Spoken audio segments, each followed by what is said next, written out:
25 दिसंबर 2006 USA Ohio इन Cleveland, जहां एक apartment में रेडियो का साउंड बहुत तेज सुनाई पड़ता है। कॉज ऑफ इस अपार्टमेंट में एक लड़की जिसका नाम एमांडा बेरी था अपने बच्चे को जन्म दे रही थी, जिसके साथ दो और लड़कियां मिशेल नाइट और जीना डिजेसस, और इनके साथ एक और बंदा एरियल कास्ट्रो मौजूद था।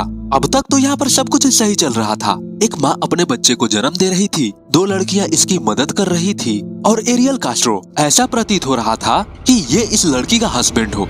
बट यहाँ पर सब कुछ तब बदल जाता है जब एरियल कास्ट्रो गन निकाल करके इन दोनों लड़कियों पर तान लेता है, ये बोलते हुए कि अगर इस बच्चे को कुछ भी हुआ तो ये इनको जान से मार देगा। बट थैंकफुली बच्चा सही सलामत था।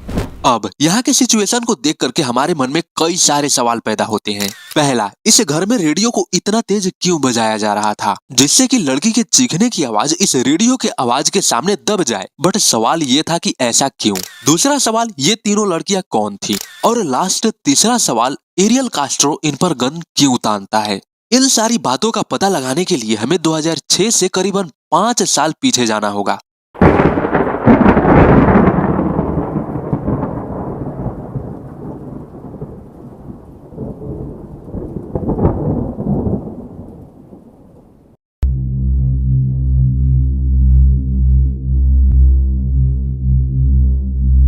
अगस्त 2002 से एक दिन पहले मिशेल नाइट की मॉम का शराबी बॉयफ्रेंड इसके घर आकर मिशेल के बेटे को परेशान कर रहा था। मिशेल अब तक अपने किसी काम से बाहर गई हुई थी। जब ये रात को अपने घर आती है तो देखती है इसके मॉम का बॉयफ्रेंड इसके बेटे के साथ है, जो नशे की हालत में धुत था। जब मिशेल अपने बेटे को उससे दूर करने की कोशिश करती है तो ये शराबी मिशेल के साथ गलत करने की कोशिश करने लगता है। वहीं जब मिशेल का बेटा अपनी मॉम को प्रोटेक्ट करने के लिए आगे बढ़ता है तो ये शराबी बच्चे को उठा करके पटक देता है, जिससे बच्चे को बहुत ज्यादा गंभीर चोटें आ जाती हैं। अब अगले दिन 23 अगस्त 2002 को मिशेल को अपने बेटे जॉय से जुड़ी बाल हिरासत मामले के लिए अदालत में पेश होना था।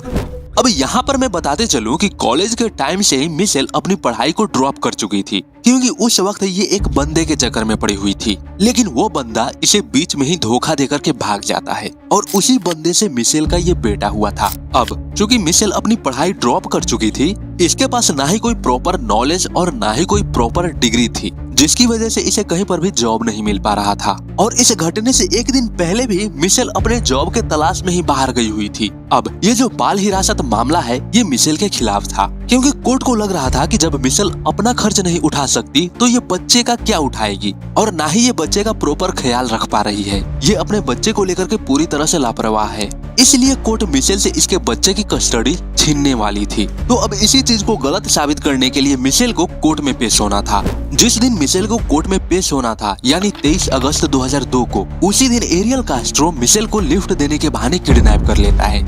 दरअसल मिशेल एरियल कास्ट्रो की बेटी की दोस्त थी और मिशेल को पता था कि एरियल कास्ट्रो उसके दोस्त का फादर है। और जिस दिन मिशेल को कोर्ट में पेश होना था उस दिन मिशेल को कोर्ट में जाना बहुत ज्यादा जरूरी था। मिशेल जब कोर्ट की तरफ जा रही होती है तब रास्ते में इसे एरियल कास्ट्रो मिल जाता है। कास्ट्रो मिशेल को देख करके उसके सामने लिफ्ट देने का प्रस्ताव रखता है। अब चूंकि मिशेल जानती थी कि ये उसके दोस्त का फादर है, इसलिए ये उस पर यकीन करके उसके गाड़ी में बैठ जाती है और लिफ्ट लेना ही मिशेल की लाइफ की सबसे बड़ी गलती बन जाती है। मिशेल नाइट का अपहरण करने के बाद कास्ट्रो उसे अपने घर के ऊपरी मंजिल पर ले गया, उसके हाथ और पैर बांध दिए और उसके हाथ, पैर और गर्दन का इस्तेमाल करते हुए घर के सीलिंग से रस्सियों के सहारे लटका दिया। और ऐसा करते हुए इसने उसी बीच मिशेल के सामने मैस्टरबेट भी किया। इसके बाद इसने मिशेल को 3 दिनों तक बिना खाने और बिना पानी के वहीं छोड़ दिया। मिशेल के दिए गए बयानों के अनुसार कास्ट्रो इसे 5 बार प्रेग्नेंट कर चुका था। I wanted to say 5 or 4. और जब भी कास्ट्रो को पता चलता कि मिशेल प्रेग्नेंट है तब मार पीट करके, डंबल से मार के, मुक्का मार के और दीवारों से पटक कर मिशेल का गर्भपात करवा देता था। इस मारपीट के दौरान मिशेल के चेहरे पर गहरी चोटें भी लग जाया करती थीं। यहाँ तक कि पीटे जाने की वजह से उसकी एक कान से सुनने की क्षमता भी चली गई। मिशेल ने यह भी बताया कि कास्ट्रो हर रोज 4 से 5 बार उसका रेप किया करता था। इसे चैन से बांधकर बिना कपड़ों के, बिना भोजन के कई दिनों तक ऐसे ही छोड़ दिया करता था। एक बार कास्ट्रो मिशेल के लिए एक डॉग लेकर के आता है। लेकिन एक दिन ये डॉग मिशेल को प्रोटेक्ट करने के लिए कास्ट्रो को काट लेता है, जिसके बदले कास्ट्रो डॉग के गर्दन को ही तोड़ करके मार देता है। क्योंकि मिशेल को बाहर कोई भी ढूंढ नहीं रहा था, क्योंकि सबको लग रहा था कि मिशेल अपनी जिम्मेवारी से भाग रही है। वो शहर को छोड़ करके भाग चुकी है, इसलिए मिशेल के पास कोई उम्मीद नहीं थी कि कोई उसे ढूंढ भी रहा होगा। कास्ट्रो मिशेल के लिए एक टीवी भी ला रखा था, जिसके जरिए मिशेल न्यूज देखा करती थी। बट कभी भी मिशेल को खुद के बारे में न्यूज देखने को नहीं मिला था, सिवाय इसके कि वो अपने जिम्मेवारियों से भाग चुकी है। देखते ही देखते 1 साल गुजर जाते हैं।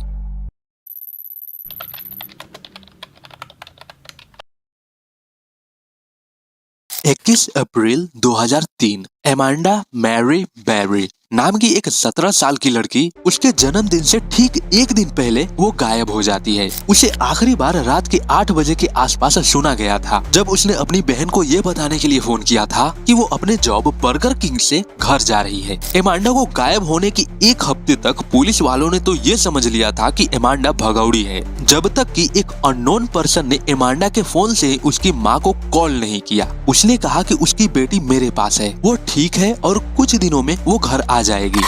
I get a phone call and it's an unknown male who just says that Maddie's with him and she's alright. ये तो खैर एक अलग भसड़ है, बट असलियत में एमांडा को किसी और ने नहीं बल्कि एरियल कास्ट्रो ने किडनैप किया था, और ये फोन करने वाला बंदा कोई और ही था, शायद एमांडा का आशिक। इसे भी कास्ट्रो ने उसी तरह किडनैप किया था जिस तरह मिशेल को, यानी लिफ्ट देने के बहाने। और तुम यकीन नहीं करोगे कि एमांडा भी कास्ट्रो की बेटी की दोस्त थी। किडनैप हो जाने के बाद एमांडा के साथ भी वही सब कुछ हुआ करता था जो मिशेल के साथ हुआ करता। He's like, he's waiting too. Take it back. What? That's what we should get.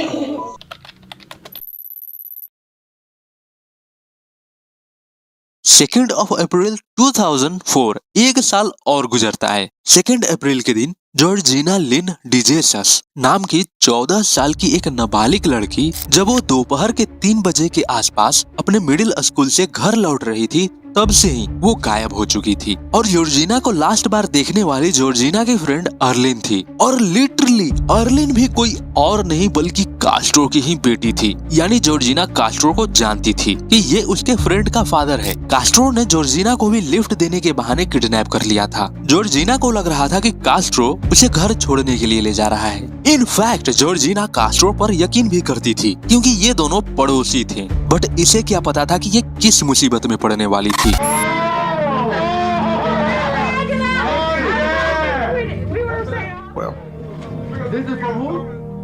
अब कास्ट्रो जॉर्जिना के साथ भी वही किया करता जो बाकियों के साथ किया करता था। मिशेल और जॉर्जिना एक रूम में रहा करती थीं, जबकि एमांडा को एक दूसरे रूम में रखा गया था। इधर ये लड़कियां देखा करती थी कि बाहर पुलिस वाले इनको ढूंढने के लिए एड़ी चोटी का जोर लगा चुके थे, लेकिन उनको कोई क्लू नजर नहीं आ रहा था। साल दर साल गुजरते जा रहे थे, बट इनके बाहर निकलने की उम्मीदें नजर नहीं आ रही थी। इनके किडनैप होने के 3 साल बाद इनको पता चलता है कि एमांडा बेरी की मौत गुजर चुकी है। And if anybody out there has a heart and they know anything that happened to Amanda, just please pick up the phone and call the police department. अब एक दिन कास्ट्रो तीनों लड़कियों को नीचे डाइनिंग टेबल पर बैठाता है और बोलता है, हमारे बीच एक और नया मेहमान आने वाला है। नहीं, जैसा आप सोच रहे हो वैसा कुछ नहीं। दरअसल एमांडा प्रेग्नेंट थी और कास्ट्रो उस बच्चे को चाहता था। ये उस बच्चे को दुनिया में लाना चाहता था। देखते ही देखते वो समय आ जाता है जब एमांडा अपने बच्चे को जन्म देने वाली थी। यानी 25 दिसंबर 2006 के दिन कास्ट्रो एमांडा के बच्चे को पैदा करवाने के लिए उसे एक छोटे से टब में बैठाता है, ताकि उससे निकला हुआ लिक्विड टब में ही रहे। साथ में चीखने की आवाज को दबाने के लिए कास्ट्रो रेडियो ऑन कर देता है। वो बच्चा जब बाहर आता है तो उसकी सांसें रुकी हुई थी, जो देख करके कास्ट्रो मिशेल पर गन तान लेता है और बोलता है कि अगर बच्चे को कुछ हुआ तो मैं तुम्हें जान से मार दूंगा। मिशेल उस बच्चे को किसी तरह ब्रीथ देती है और थैंकफुली बच्चा होश में आ जाता है। धीरे धीरे देखते ही देखते साल दर साल गुजरने लगते हैं। मिशेल हर साल अपने बेटे के जन्मदिन पर दीवार पर एक नया नंबर चिपकाया करती थी। एमांडा की बेटी जैसे जैसे बड़ी होती जा रही थी, कास्ट्रो कभी कभी एमांडा की बेटी को घर से बाहर भी ले जाया करता था। इस दौरान कास्ट्रो इसे अपनी मॉम से भी मिलाया करता था। एमांडा की बेटी कास्ट्रो को डैडी और इसकी मॉम को दादी बुलाया करती थी। इनफैक्ट कास्ट्रो अपनी सगी बेटी से ये कहा करता था कि ये उसकी एक्स गर्लफ्रेंड से हुई बेटी है, जबकि दूसरों से ये कहा करता था कि ये उसकी पोती है। देखते ही देखते अब साल 2013 आ चुका था। 6 मई 2013 ये वो दिन था जब कास्ट्रो घर से बाहर निकलता है। तब इससे एक गलती हो जाती है, ये घर के मेन गेट को बंद करना भूल जाता है। वैसे तो इस मेन गेट पर 2 गेट लगे हुए थे, एक ट्रांसपेरेंट था और दूसरा तो मेन गेट था ही, और उसी को कास्ट्रो बंद करना भूल जाता है, जो एमांडा की बेटी देख लेती है। बाय द वे अब तक एमांडा की बेटी 6 साल की हो चुकी थी। अब ये बात जा करके ये लड़की अपनी मॉम को बताती है कि डैड शायद मेन गेट बंद करना भूल गए। एमांडा जब आकर के देखती है तो गेट तो सच में खुला हुआ था। अब ये चीज देख कर कि एमांडा बाहर की तरफ चिल्लाने लग जाती है। एमांडा के चिल्लाने से वहाँ पर काफी सारे लोग इकट्ठा हो जाते हैं, जहाँ वो लोगों को बताती है कि वो कोई और नहीं बल्कि एमांडा मैरी बेरी है, जिसे कई सालों पहले किडनैप कर लिया गया था। सारे लोग मिलकर के एमांडा को बाहर निकालते हैं। देन एमांडा पुलिस को कॉल करती है और उनसे ये कहती है, Help me, I'm Amanda Berry. You need police, fire, or ambulance. I need police. Okay, and what's going on there? I've been kidnapped and I've been missing for 10 years and I'm here, I'm free now. Hello? Yeah, talk to the police when they get there. Okay, alright, I'm gonna wait now, I We're need them gonna send them now. as soon as we get a car open. No, I need them now before it gets back. Alright, we're sending them, okay? Then थोड़ी देर बाद वहाँ पर police भी पहुँच जाती है और बाकी दोनों लड़कियों को भी रेस्क्यू कर लिया जाता है। पुलिस ऑफिसर्स जब घर के अंदर जाते हैं तब मिशेल इन ऑफिसर्स को देख करके जोर से इनको गले लगा लेती है और बोलती है कि आपने मेरी जान बचा ली।